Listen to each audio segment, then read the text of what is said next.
As a human being, we should always try to teach another's heart. Otherwise, our life is valueless. आमे मानव जन्म है जदि आमर हृदय अच्छी आउ गोटे हृदय को आमे जदि पढ़ी न पारिले अन्य मानक मंगल विधान निमंते आम व्यक्तिगत समय जदि सम्यक समय अपचय करि न पारिले आम जीवन वृथा।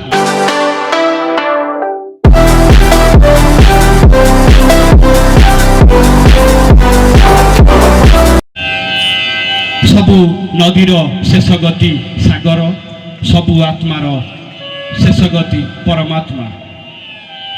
तेणु आमे आमर कर्म प्रति आमर धर्म प्रति धर्म कर्म तो जानिछु तत्व उपरे बा शारीरिक तत्व उपर को न जाई आमे केवल एतिकी कहिबा आमर पुराण कहिनी व्यासस्य वचन द्वयम् अष्टादश पुराणेषु व्यासस्य वचन द्वयम् परोपकाराय पुण्याय पापाय परपीडन।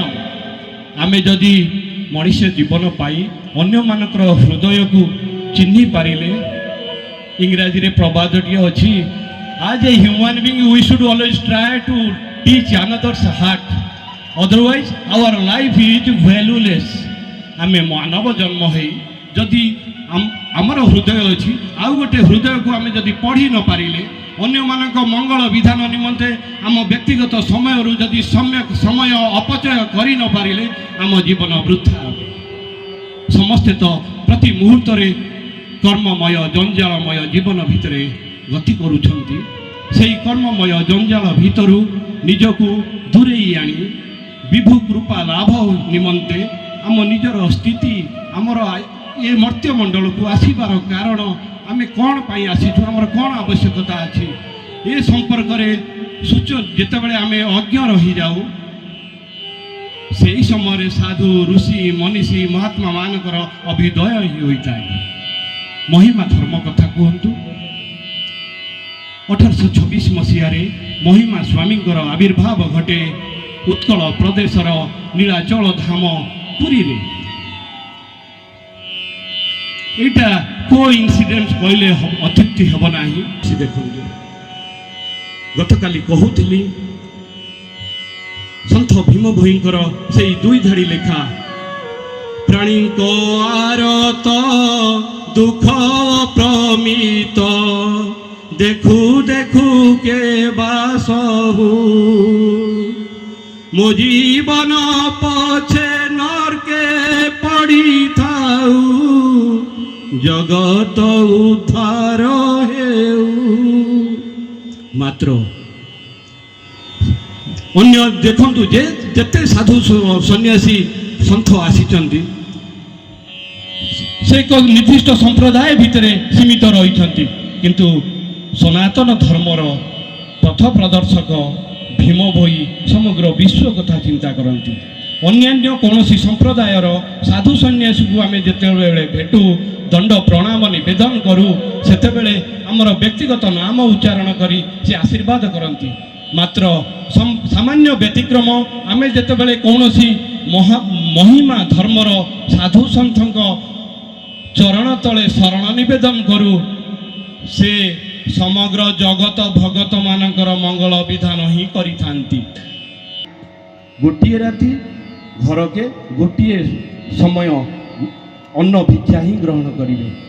मागिकी जी कल्याण करती जाचिकी जी कल्याण दियंती मागिकी आम ठारू सम्मान नियंती बा शरण ग्रहण करती से ही महिमा साधु। से महात्मा ब्रह्म अवधूत तारक चंद्र बाबांकर पदांक अनुसरण करी ब्रह्म अवधूत किशोर चंद्र बाबांकर महिमा धर्म रे निर्लिप्तता आसे 70 दशक 1970 मसीहा बेलू बाबा महोदयंकर कैशोर अवस्था सेतेबेले बाबांको तारकचंद्र बाबांको सह पथब्रजरे ग्राम ग्राम भ्रमण करुथांती। मु जेतेबेले बाबा महोदय को ये बाबद रे पचारि थिली ये तथ्य उपस्थापन करिवार एकमात्र कारण होउची जेउ विचित्र बिंधाणी प्रत्यक्ष तत्वावधान एतादृश भव्य मंदिर निर्माण तथा प्रतिष्ठा कार्यक्रम करा जाइछि। एभली एक मनोज्ञ आसरर आयोजन करा जाइछि। से ही होउचंती ब्रह्म अवधूत किशोर चंद्र बाबा। सम्यक सूचना देवी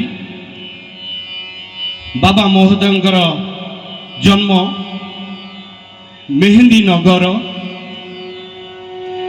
पंचायतस्थ जलप रंकाल ग्राम। पिता नटवर माता चांदमणि चतुर्थ संतान बाबा किशोर चंद्र। शास्त्र कहनी बरम एक गुणी पुत्र न च मूर्ख शतान्यपि एक चंद्र स्तम हंती न च तारागण बीच। आकाश कोटि कोटि नक्षत्र गण थिले मध्य एकमात्र चंद्र ही समग्र पृथ्वी पृष्ठ को आलोकित करिथांती। तेणु ये जो